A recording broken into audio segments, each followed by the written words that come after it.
এজনী ধুনীয়া বোৱাৰীক লৈ আহিছো আজি চেমিননি কাপোৰ এযোৰ দেখুৱাবৰ কাৰণে। এয়া মোৰ ওচৰতে আছে তাই। এয়া মনোজ বা ফেশ্বনৰ আমাৰ মডেল হয় এজনী। চাওকচোন কাপোৰযোৰ এবাৰ আপোনালোকে চাওক, ইমানেই বেছি ধুনীয়া। মোৰ মানে তাৰিফ কৰি কৰি মুখ বিষাই যাব, ইমান বেছি ধুনীয়া কাপোৰযোৰ। আপোনালোকে ভিডিঅ'ত কেনেকুৱা দেখিছে মই সেইটো বুজাব নোৱাৰিম আপোনালোকক, কিন্তু মানে ৰিয়েলৰ কাপোৰযোৰ বহুতেই বেছি ধুনীয়া, বহুতেই বেছি উজ্জ্বল, বহুতেই বেছি পাতল, পিন্ধিও বহুত বেছি ভাল পাব আৰু মানে দেখাটো বহুত বেছি ধুনীয়া।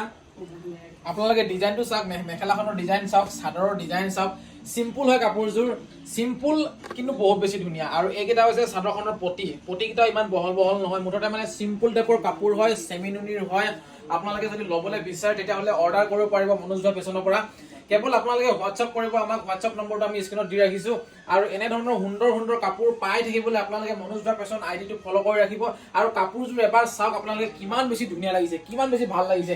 যেতিয়া চাদৰ পতিকেইটা চিলাই লৈ পিন্ধিব নহয়, তেতিয়াহ'লে ইয়াতকৈ বেছি ধুনীয়া লাগিব আপোনালোকক। চাওক এবাৰ চাওক আপোনালোকে, ফুল দেখাই দিয়া, সম্পূৰ্ণ দেখাই দিয়া, দূৰৰ পৰা অলপ ওপৰত নিয়া কেমেৰাটো। চাওক কিমান বেছি সুন্দৰ কাপোৰ, কিমান বেছি ধুনীয়া আৰু বহুত উজ্জ্বল কাপোৰযোৰ। সেইটো কাৰণে কিবা এটা ভাল লাগিছে।